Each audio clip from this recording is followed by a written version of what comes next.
Mbote Bandeko Balandi Sango à Congo, toujours dans l'information automatisée à copier s'abonner partout dans toutes les 4 coins de la République démocratique du Congo. On a posé la Namorote Lelo, on a posé un président Rémi Moko, président parlementaire debout. Il y a parti cher, il y a Kondo et Tchenchi Sekedi, na Kondo il y a IDPS en cible. Bon, Toko Sola, Makambo, Oyo, peuple congolais, à Senaki Bissopenda, Tosoane, na Mukolo, Oyo, par rapport, il y a discours du chef de l'État, Oyo, Bola qui penda, Basanketa qui trop, Toko Sola, Nana Mboka, on a repé ça, Mbote, Bon, Sola, Toko touché pour moi, point ébélé, à part discours du chef de l'État. Mbote papa journaliste. Vous avez un nom Nicolo Belé. Ok, vous savez que la vérité c'est ici. Comme vous ne voulez pas la vérité, vous êtes les ennemis de la vérité, vous allez n'importe quoi contre le chef de l'État. Au lieu de venir à la source prendre la bonne information, vous êtes en train de spéculer. Il y a un moment comme occasion je dois dire la vérité au peuple. Il faut qu'est-ce qui se passe? Pour quel intérêt? Au chef de l'État, le but pour quel intérêt? Et où va le pays et nous sommes où? C'est ce que je veux dire au peuple congolais. Je pense que la situation actuelle en Mboka. Maintenant, nous avons Mboka, aussi maintenant discours du président de la République. Mboka ba comme tout na discours wana ezali lokola mutayo sa la campagne électorale où je promettre population makambe na kosala bobo voter ngai yokolo baboni. Pour l'information, il y a un Muzito du colon Azali pour attaquer du matin au soir. Le chef de l'État n'a pas promis quelque chose jusque-là. Dans le discours, il y a le chef de l'État, le discours de l'État de la nation. Discours de l'État de la nation, Ezanet Moutou, Azali pour expliquer Bokilo Naye, patron Naye, État Ndaku Naye. Nini na sali, ni nazana katia kosala, ni nazana besoin na sala. Et dans ces 3 termes, s'il faut le dire en français, qu'est-ce que le président a déjà fait, qu'est-ce qu'il est en train de faire et qu'est-ce qu'il envisage de faire? C'est ça le discours de l'État de la nation.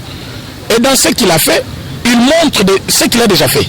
Et ce qu'il est en train de faire, à l'objet Misala où est en cours, ce qu'il entrevoit faire, c'est-à-dire Azola Kabatu Oyo, Azalina Katia, Kobomisapo Sala. C'est là où que la promesse intervient. Mais quand quelqu'un vient pour dire au peuple congolais, que chef de l'État, discours de Salibine, c'est comme ça, je promettre Batou. À la campagne, à ça comme le chef de l'État, mais je regrette que Mouzi te place aux alliés. Encore une fois, n'a pas douté de diplôme, n'a mille et mille fois. Je regrette comment il y a une classe. Parce que soit une classe, au but même la dissertation, nous avons l'introduction, le développement et la conclusion. Quand le chef de l'État est devant les élus du peuple, Bango les alliés qui représentent le peuple congolais, parce que Batou, je suis pas fan de mon côté, peut-être que j'ai expliqué Bango. Il doit leur dire. Ma côté de pouvoir en janvier. Qu'est-ce que j'ai fait depuis janvier? Mais depuis janvier, il est là. Nous sommes en train de faire on a facilité. Mais après le lot, nous avons besoin de ça en janvier parce que l'année comme une souka. Parce que le chef de l'État ne veut pas tenir encore un autre discours. Il fallait un discours de l'État de la nation comme c'est la fin de l'année. À la Kabatou, en janvier et puis février. Est-ce que par là vous allez dire que non, à la Kibatou, c'est comme si je fais la campagne? Pourquoi je promettre de Komuzitu? J'ai compris pourquoi, quand tu étais Premier ministre, tu n'avais rien fait. Parce qu'il y a des gens qui brandissent toujours des diplômes, mais parfois dans la tête vide. Il y a des gens qui terminent les études. Au moins, il y a des docteurs. Docteur, quand il vous parle, c'est un docteur, c'est un docteur. Abimi, c'est diplôme docteur. Mais à Fumulaka, on a 1 minute. Au y a raisonnement, on comprend que nous avons bien beaucoup de temps dans la classe, que nous avons docteur, docteur. Pour nous, le chef de l'État a dit ceci dans son discours. À mon arrivée au pouvoir, j'ai trouvé 6 provinces en état de guerre, déchirées. Mais aujourd'hui, Zoa Kassai Mobimba, ils ont déjà subdivisé en 4 provinces. Nous, ceux qui m'écoutent, tous les 4 Kassai pour le moment, parce qu'ils ont que 2, divisés en 4. Nous avons maintenant Kassai, Kassai central, nous avons Kassai oriental et nous avons Lualab et les autres là-bas. Quand vous voyez Banani Touana, vous verrez que le chef de l'État fait un travail de qualité. Il n'y a pas eu une guerre au Congo qui tuait les gens plus qu'Ebola. Parce qu'Ebola par jour, il mourait au moins 80 personnes, 30 personnes. Ebola, les écoles, ça me tout deux jours. Mon qui coûte beaucoup, c'est là, il n'allait pas guérir quota. Mais Ebola, du jour au jour, et puis les noms ne parlent plus d'Ebola. Mais quand Kabila était au pouvoir, à Tchéla Azuni Lungaché, Ayeba qui mérite à battre parce qu'il y a qui tribaliste. Moussanaye, Kabasoïl Bassanaye. Oh, il y a qui comme si Bande Konaye. Or, tu sais que c'est l'homme qui fait la place qu'il faut. c'est la méritocratie. Son mérité na yo. Azu Mouyembe accès parce que que Mouyembe asa compétent à talité parce que Mouyembe azam utoba ndundu na ina za muluba. Chef de l'État n'a plus de tribu. Chef de l'État c'est sous les colotés. Quand tu deviens chef de l'État, vous êtes chef de l'État, il y a des Congolais dans ce pays mobimba. Il y a une division. Tu fais comme un Congo parce que la division ne profite à personne. Nous Congo, nous devons vivre ensemble. Mais le chef de l'État a cessé Bola. Qui lui a dit merci? Personne. Il a expliqué au peuple ça au travers de son discours que j'ai terminé Bola. C'est parmi les acquis, il est arrivé à un pouvoir. Il a terminé la guerre aux Zaki na Kassai. Ce sont les acquis. Il est arrivé au pouvoir.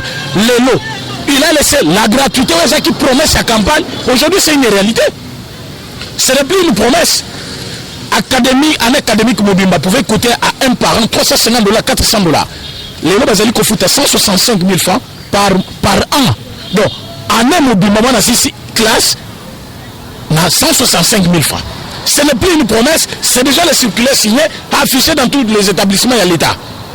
Maintenant, au fin du Pénozolanda, discours on a bien. Mouton Zali ko détaillé d'abord, Oya Sali. Ayebisibino que quand je suis arrivé au pouvoir, il y avait de grands travaux que j'avais investis, na jour na lancé qui 100 jours. Mais la mission na sali on se silité. Il y a d'autres chantiers en cours, net ceux de moutons. On a commencé, on a fini par exemple de l'autre côté, pompage. Mais à niveau il y a 24, niveau il y a des bonhommes, niveau il y a Nani, Pascal. Ce sont des travaux en cours. Donc les chefs de l'État, à l'objet il y a Silisi, à l'objet il y a Zalina Katia Kosala. Maintenant, aïe koyeb saba congolais, nous na en 2020. Comment il y a pena moutozeli ko raisonner au colo banque, nos chefs de l'État s'est répété à promettre comme ça Zagi la campagne pourtant il y a déjà chef. Oui, il y a déjà chef. Quand on est chef, même le bilan qu'on fait dans l'entreprise, il y a l'actif, il y a aussi le passif. Et quand vous allez dans l'actif, donc à lui expliquer qu'il y a non. Là, il y a prévision budgétaire, ce n'est pas normal. Parce que si on a banni autant ce cours, on a foutu combien? On a foutu Minerva les belés. Si on a tant que c'est le long, on a une rubrique Mibalwana, à comment on a place historique Ezali, présent Ezali et avenir Ezali. Quand on a des rubriques, quand vous voyez des colonnes actifs et passifs là, sur l'année bien, là-bas, énumération, il y a chaque rubrique, on commande que historique Ezali. Mais comment chef de l'État peut faire un discours de l'État de la nation? Azo peut s'histoire. Comment chef de l'État peut faire un discours de l'État de la nation? Azo le roya rosalate. Obenga nos promesses. Il n'y a aucune promesse. Il a seulement dit son programme qu'il va faire pour l'année prochaine. Il faut que l'année 2019. C'était quelle année? C'est notre année de prise de pouvoir. Quand nous avons pris le pouvoir, nous avons comparé chaque fois à Kabila le Père. Kabila le Père a trouvé Mobutu affaibli. Pays Mobimba, entièreté nango te pesa qui est. Parce qu'opposition, ezala qui eu de pèse. Mais tout peuple congolais, bazaki qui se maille de pèse. Et quand il est venu, il a trouvé l'appui de tout le monde. C'est comme ça qu'il a eu le temps libre de faire n'importe quoi, parce qu'il décidait seul. Mais nous, on n'a pas eu cette chance-là. Nous sommes de Kouti Kabila na pouvoir, un rebelle. Kabila a triché l'élection il y a 2011, a triché en 2006. En 2016, il a organisé l'élection. En 2018, le compte de l'élection a Tindiki Nanga à faire voter les députés Belé. Comme les députés Bazaï Belé, qui dit la loi. Le chef de l'État doit chercher la majorité parlementaire. Si il y a bien la majorité, il faut nommer un formateur. Le chef de l'État a lobby, s'il faut nommer un formateur, Azan a délai à 60 jours. 30 jours renouvelables une fois, ce qui fait 60 jours. C'est retarder les histoires pour rien. Comme majorité n'est pas na bango, c'est dans cette optique que nous nous sommes retrouvés na bango na katia coalition. Est-ce qu'ils nous ont laissé la main libre? Non. Quelqu'un qui a fait 18 ans, Azan a soda partout, Azan a mandataire de l'État partout. Il a laissé dans tous les systèmes batounaillés. Quand nous venons aujourd'hui, comme chef de l'État verrait comme les nôtres ici, c'est fini, c'est le chaos qui entre. Il ne va pas travailler. Et comme poche d'insécurité, bon, parce que le pays n'a pas monnaie. Ils ne comprennent pas ce qui se passe. Quand ils disent à Tshisekedi d'arrêter Kabila, il faut qu'on dise la vérité aux gens. Mon cannabis est à dimension continentale. Aujourd'hui, va se référer à l'histoire de Tchombe, Moïse Tchombe, qu'est-ce qui s'est passé? Kabila cherchait à ce que ceux qui ont atindiki mutumoko na katanga déclaré katanga pays ba déclaré qu'il vous pays à les 5 dialogue boya to sangana biso yi de peste za ba perdant pour les commander nini pouvoir na biso lieza la biso moko kon partager to zongela 1+4 to zongela dialogue alors qui va perdre d'abord nous parce que nous avons lutté pour avoir le pouvoir et diriger le pays d'une bonne façon. Maintenant biso to kangana no bango poste d'insécurité et quota après ba to na ba sacrifier vie à bana Congo à le développement ya mboka izong oyebi roso tokanga déjà Kabila gratuité ligne yate bana la biso éducation sacrifiée année blanche to bandi année mususu qu'est-ce que nous perd, qu'est-ce que Fayoul perd pour bana la bango baza ailleurs. Alors nous avons compris que on ne va pas attaquer les gens. Cela ne veut pas dire que Kabila Tobo Sanié soit limbicié. Il va être arrêté, mais de quelle façon? La justice va faire son travail. La justice, comment elle fera son travail? Dossier de la justice, c'est pour la rater. Mbemba a été arrêté après 7 ans. C'est ma cause la guerre dans Centrafrique. Et pourtant, Babé Nsaki. Mais Babé vie, et Batoné Bakometa Kikuna, Yango Salaki qui Batouana, Babé Naye Basangi Saye. Et Lelo, Balandeti Libanda, Babaki celle-ci une année. Oui, écoute, il faut condamner Libela, et même si les carrières politiques mobile, à quoi jamais qu'on postule dans Congo, pour une brutalité foutakate, il y a un chef de l'État dans le discours naïe. À l'objet que l'année 2020, et que l'année de l'action, ça veut dire quoi? Banamboka Bofumola Matoy Boyoka. Kobanda année Obisoto Zanabino, et Zaki année à tolérance. Le chef de l'État le 24 janvier, président élu, a eu pouvoir naïe. Pour nommer Premier ministre, 5 mois plus tard, il nous a fallu 5 mois. Le 20, bah, nommé Premier ministre. Pour le Premier ministre a formé le gouvernement, il a fallu 2 mois. Nous avons perdu 7 mois. Les 7 mois perdus, mais quand même dans ces 7 mois, nous avons travaillé. Vous savez quand même, Banzelo et Koufaki au ici. Tozana ba prisonnier, bazaki na boloko au Tobinisi. Tozana ba exilé politique au Bazonaki. Tozana gratuité de l'enseignement, Totieni Bino Lelo, Oyo Boza ba bénéficiaire. Bah, parents congolais basa conscient. Social au bino bozali koluka. C'est ça le social. Moi je devais dire aux gens que le social aujourd'hui, c'est les à manger. Moi je devais dire aux gens que le social aujourd'hui, le social ce n'est pas les à manger. L'éducation c'est le social. La santé c'est le social. Les transports de sang c'est le social. La paix, la sécurité c'est le social. Comment voulez-vous baper sa motoloko à Kolia pendant que bazo bomaye boutonyo so bazo kata moninga moto? Est-ce que moto na la social? Même si tu as biloko ndako plein, mais na buta yebi ke bato bayaka bakatakata bakate mutu. Est-ce que mutona kole biloko wana? Les social ezali na 4 secteurs. Le chef de l'État a bel et bien dit, il a donné la paix à l'Est. Pourquoi il a donné la paix? Parce que quelqu'un qui est en paix, s'il est malade, il va se rendre à l'hôpital. C'est la santé. Si quelqu'un est malade, il ne doit pas sauter pour arriver à l'hôpital, il doit prendre un véhicule. Le véhicule passe par la route. Mais chef de l'État, là, chef de l'État, si c'est guerre, chef de l'État, si c'est Bola, chef de l'État, si c'est l'éducation, fait-le, il y a le bilan, dans le discours, on a eu qui place sa socialité. Et pourtant, il a tout dit dans ce discours-là. Il y a le bilan, on a eu place sa socialité. Donc, il faut être faux, je ne comprends rien. Parce que s'il faut parler du social, le social les a collés à terre. S'il faut parler du social, nous avons mon éducation, nous avons mon santé. S'il faut parler du social, je vois les transports, on sort des moutons, tout ça, on peut tout ça sont des moutons pour désenclaver de partir à ville où ils ont qui n'a embouteillage à Rosaganate. Comment faire séparer des bandes qui tout mais dans un sens contraire. Il y a tout ça le des moutons, mais il y a le bino, dans discours qui place la socialité. Et pourtant, le chef de l'État dit l'homme est au centre de tout mon programme, de mon continent. Il y a le bilan programme, on a été social à Moutouté. À l'objet la jeunesse, c'est la priorité de mon mandat. Il y a le bilan social, les aidés. Mais tu comprends de la manière que moi je ne peux pas comprendre aussi. Parce que ceux qui sont dans la classe, bah, l'objet, il fait un point licolo. Il y a le bilan, il faut un point assez. Tu as compris de ta façon. Le chef de l'État a parlé de l'éducation qu'il a rendue gratuite, c'est-à-dire l'école primaire, l'enseignement primaire. Il a parlé. Crise ezaki na S, ezaki guerre moko obino boyobika kaya mindu ki baza oboma batute. Et bon là c'était une guerre que tu ne pouvais jamais faire face. Et na moka oyo to koma ko banga ke koma kisasa te pas aussi sa bisonyos. Non on a mis faire ça, Kabila tiki yango biso to sisi yango non. Personne n'a remercié le chef de l'État que non, to yoke bolé dimne kuna. C'est ton travail bien sûr, c'est ton devoir, mais quand même bravo. Personne ne l'a dit. Les lobes comme Kakano, ben Babouni Bat. Mais ben Nekosilat. Maintenant que nous avons découvert, Banani Baboumakabatu na ben, Banani va financer la guerre. C'est pourquoi tu lances l'année de l'action 2020. C'est-à-dire en 2020. Makambo placebo, Pantin et Sili. Makambo Yaote, ce n'est pas lui qui avait gagné, c'est moi. On peut répondre devant la justice avec les preuves tangibles. En 2020, il n'y aura plus de tolérance. La démocratie, pour le Bakang. Pourquoi on ne peut pas? Il y a tellement de films à Moutou. Pour y retourner à l'état de droit. Donc, état de droit, c'est-à-dire Finga. Il y a 3 présidents dans ce pays. Viens nous prouver, il y a 3 présidents. C'est la maladie. Il y a Bande Kobele Congolais.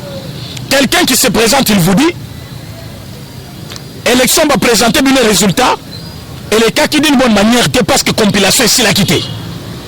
Alors moi je ne suis pas satisfait de cette manière où on va publier les résultats.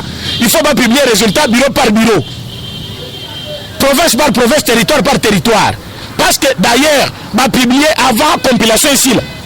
Mais ce compilation ici, témoin à la preuve, on peut se PVT. Maintenant quand il va accuser, pose un jugement, Azala sacrifier cette couronne, couronner chef de l'État. Il nous amène des cartons.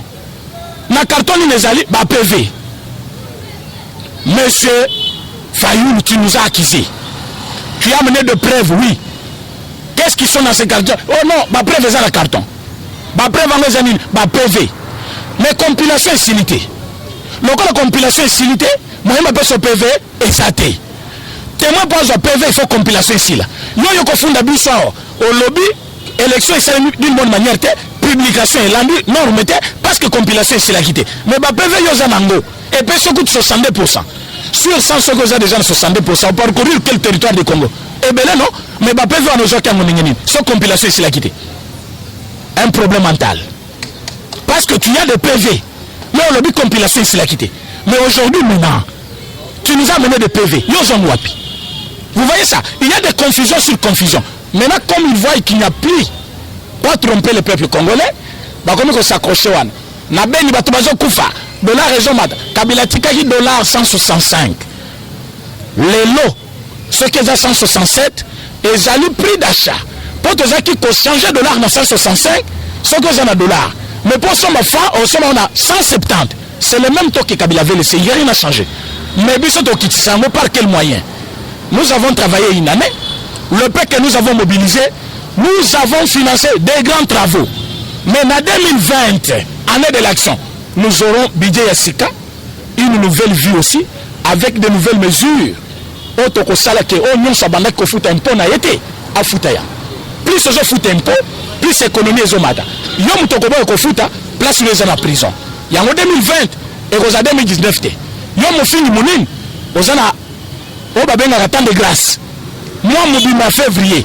Finga na ndenge lingi soki ko inventer mususu ba mafinga na existante eriango soki omuni planter placebo ezaki muke inventer mususu parce que na 2020 na janvier monsieur place nyonso kozala au lobby mabe chef de l'état justice elandelio Matin de Nini Mwana Mboka, Nini Balobaka, du chef des idées, j'ai la lumière, il y a coupé ça vraiment lumière dans le discours du chef de l'État. Mwana Mboka, aussi maintenant, les sanctions, ils allaient retomber dans la compagnie, on a combo à Congo, fiti, on a peint, et tant de journée, au Tobaka, précisément, peint victoire, au Kouaboni. Merci beaucoup, Ndeko Jedon, pour la Moutuna. Au même temps que Badon Koyebi Sabatuna Congo, que Kabila, il n'a jamais Congo, Batoualima Konimate. Kabila, Tigala Konima, Congo, là, Tamukete. Et Kabila qui est mon côté, Kabila Mouzitou, Nakatumbi, parce que ils ont travaillé dans un même gouvernement. Tant Kabila qui est président, Mouzitou est premier ministre. Tant Kabila président, même vice-président. Kabila président, Katumbi que vous voyez aujourd'hui gouverneur. Même Kabila président, Fayoulou député, ils ont proposé la loi. Guerre n'a pas été Zakaka. Guerre n'a pas été Zakaka. Il y a l'Assemblée. Place il faut pas voter la loi et ma casse. Place pour aller interpeller le ministre de la Défense. Mouzitou Nakat. Ndeko Fayoulou Nakat. Ils n'ont jamais proposé de loi. Ils n'ont jamais interpellé des ministres. Ils n'ont jamais jugé de gens pour savoir pourquoi on a ce qui est quotidien. Les Londres ont place à côté de Kimia et quotidien na est pour Nanine. Mais je me demande quand de combien était vice-président. Il y avait la guerre toujours à l'Est. Quand Fayoulou était député, il y avait la guerre à l'Est. Il avait le bon moment au Parlement. Là où ils pouvaient faire des motions et des motions. Mais concrètement, la question là, sanction et les lots, il y a Congo Futur, il y a Mokolo Plein Victoire, Transgazelle, ouais, outil Nations Unies, papa. Bah, Congo, il fallait pas jubiler, bah, tambour, bah, ça la marche. Non, bah, tu vas faire qui place dans l'union qui peut n'avoir aucune opposition à la Moka. Le col a eu Moko à l'objet au hasard opposante. Parenthèse, hein.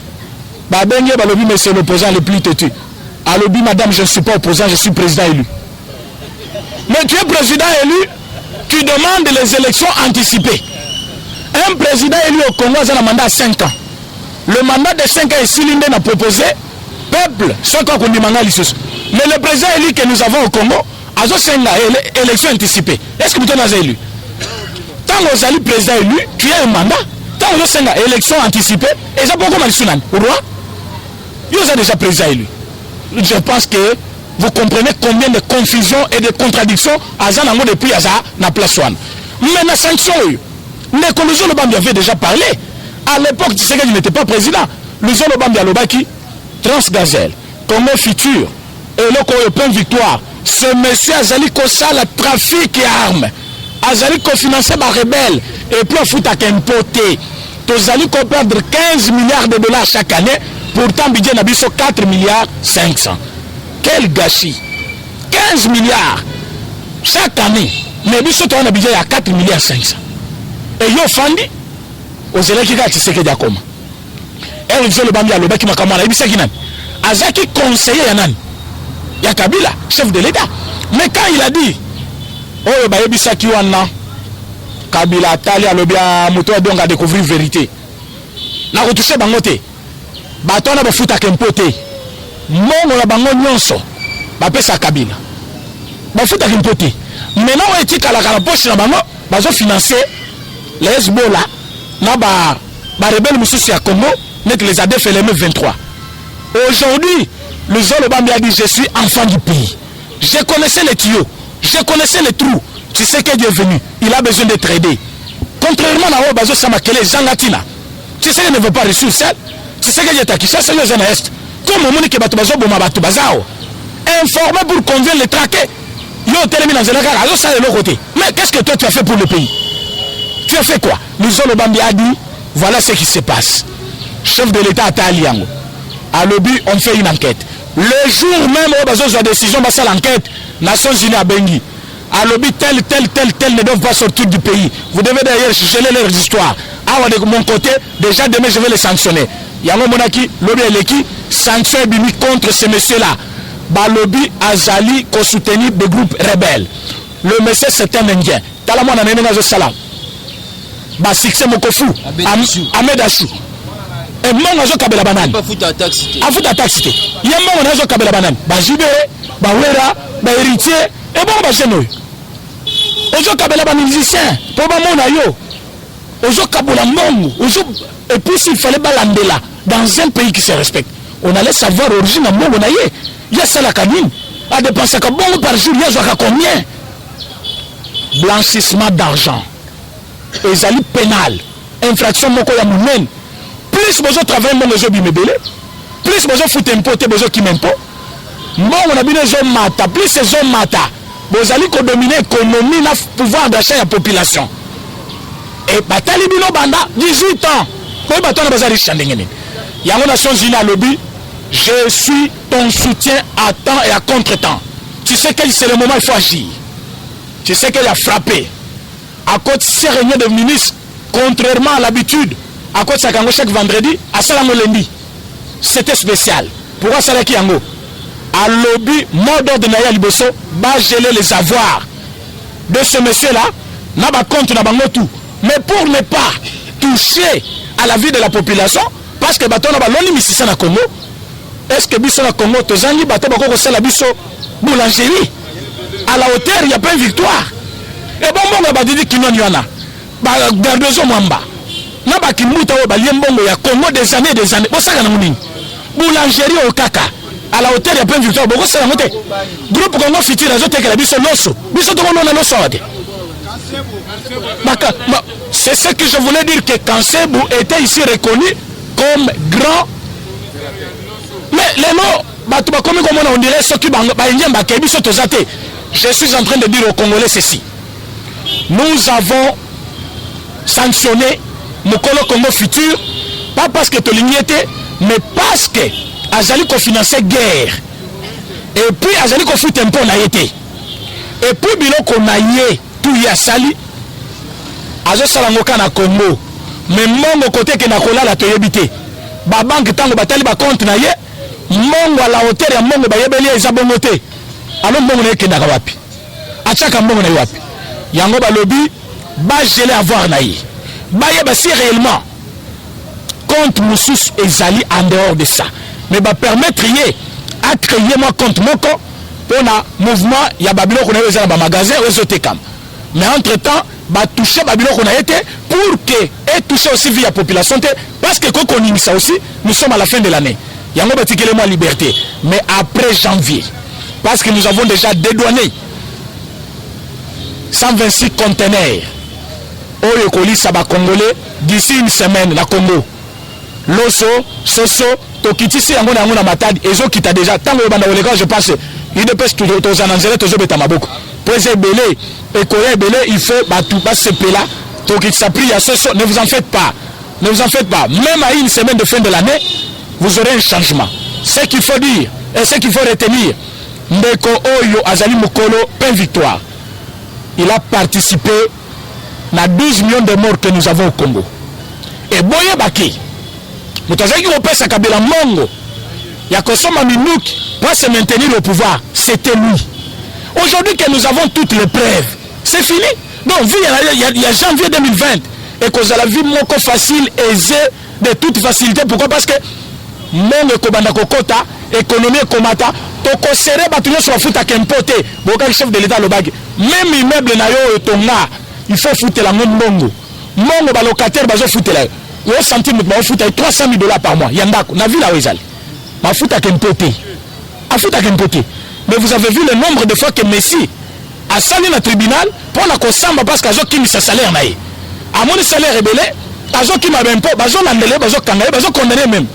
Mais pas l'habitude, nous avons des grands bâtiments. Il y a des Congolais, où il faut à Kempote chaque année. Ma fout à quel côté, mais Bazo tout notre Tshisekedi, perception sociale.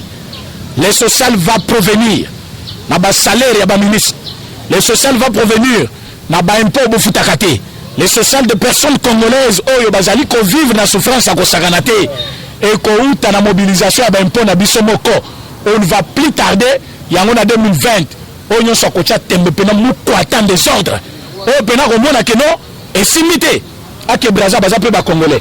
Les choses na Congo président Samoko Félix Antoine Tshisekedi Tshilombo o bazali ko cha makelele wana mbeya wana ayetango memba lumuli ba parti na ye amuninga tikali to yebisaki ye robo asala kaka so courant ezali so bakati courant isili yo za robo na Genève qui pouvait penser que yo kobim na Genève pena na nembo kendaki wana mais obimi ko na komi ko obosani mbemba obosani okomi oloba non je suis pas candidat de personnalité, je suis candidat du peuple congolais. Même à l'Orient yo candidat du peuple congolais, mais nous les personnalités on retire nos personnes. Mbemba retiré, quand tu m'as retiré, boni bayambio, bazu chupo bache. Antiquité, un système vieil. On ne peut jamais en 21e siècle voir des jeunes garçons, bazon même Mamotu. Vous êtes des sous-hommes au Bozabatu. Yangoto sengi bandeko balandi biso, va retenir qu'il n'y a pas d'eau au Congo. S'il faut comparer quelqu'un ici avec Tshisekedi d'aujourd'hui, je ne vois personne. Ni la popularité, ni l'amour du peuple congolais, ni l'exercice à pouvoir naïe. Tshisekedi n'a jamais été bourgmestre d'une commune. Tshisekedi n'a été jamais chef du quartier, même pas vice-ministre. Mais une fois présidence de la République, façon Zali Kosala, moi j'étais choqué dans le cabinet du ministre de la Justice, si Tshisekedi a un pouvoir, niveau d'études dans un endroit, il peut faire un papier, donc il peut faire Nathalie on est bien, ça l'a bien, oui, façon de c'est l'expérience avérée. Na Poupouni na Bini, na Lobia, même Bangope Bandini. Les lots, c'est tout le monde qui accepte. Merci, même Trump pas accepté. Même Béamoko Lali, nous sommes Boutou Mobimba, Abini, non, c'est Gabriel qui dirige. Mais tu es fou. C'est Tshisekedi qui dirige, parce que Tshisekedi a tout fait pour honorer le peuple congolais. Aujourd'hui, le peuple congolais a joué valeur partout dans le monde. Merci président René Tokompenda na suka TV zali ngamo de la fin na numéro de téléphone na baïbaza et belé pour que le peuple congolais a mateya au moment où il a besoin de éclaircir le peuple congolais, mais c'est comme si il besoin de comprendre parce que les lots sont allés critiquer le discours, il faut leur demander bilan à bango ezakini pour bilan tu sais qu'il y a une année ils allaient préoccuper bang s'il faut demander musique mandat na primature les akini nous. Moi je vais te citer les enseignants non payés à cause de mots du non exécuté atika kinde banda ko ebele parcelle par parcelle quartier par quartier wana nde bilan ya musique mais tu sais qu'ils sont tenus bilan na ye akoloba na bilan ya tu sais que aujourd'hui nous avons la gratuité de l'enseignement, nous avons les prisonniers politiques des années au babimi libanda obi watumiso bakanisa kinde ko manasemi akufaki to sais que sina mutakufaki po ba congolais babomaki ye mais le loi bimi. Nous avons Moïse Katumbi qui a fui ce pays, qui est rentré. Ndeko défense ce pays, il a pondu na Kinshasa. Aujourd'hui, le bilan de Tshisekedi est largement positif. Pourquoi c'est largement positif? La liberté d'expression, opposant à Komi Koya, Bayambi RTNCP a diffusé, c'est que nous n'avons pas eu cette chance-là. Cette chance-là, et le chapitre qui me bonne année. Tshisekedi était légaliste. Il voulait faire respecter la loi. Il y a un état de droit aujourd'hui, ce n'est plus un slogan, état de droit est comme une réalité. Et bah quand vous avez besoin de Lukabiso, Lukabiso n'a plus de 143 84 43 68 919. Plus de 143 84 43 68 919. Merci président René. Tout comme pendant la souka émission na biso, je dirais un grand merci à Wilfried O'Brien au Azaki na sima caméra na bande konyo so prêter biso attention à Rolanda émission na biso basango ya Congo to kutana pendana mikolo o ezali koya. Bye bye. Eshima, votre magazine qui bat au rythme de l'actualité. Une réponse à vos besoins en information, un éclairage dans divers domaines. Impartial, documenté, instructif. Eshima au cœur de l'info. Retrouvez la nouvelle édition. Exclusivité.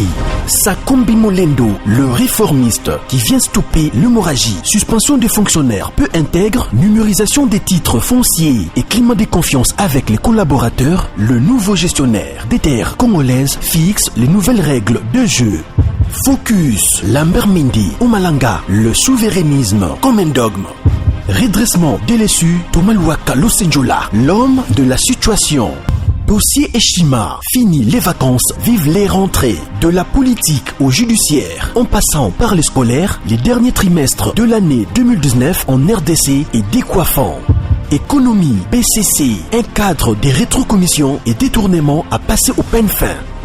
Découverte, Claude Ibalanki et Colomba, les coordonnateurs du MNS au centre de l'action de Félix Tshisekedi dans le Grand Lac. Les dialogues et pourparlers en RDC qu'en tire le peuple. Tubaou, la clé de la mythologie kassaïenne. Retrouvez l'intégralité du magazine Eshima dans les kiosques. Eshima Magazine, un nouveau standard d'information.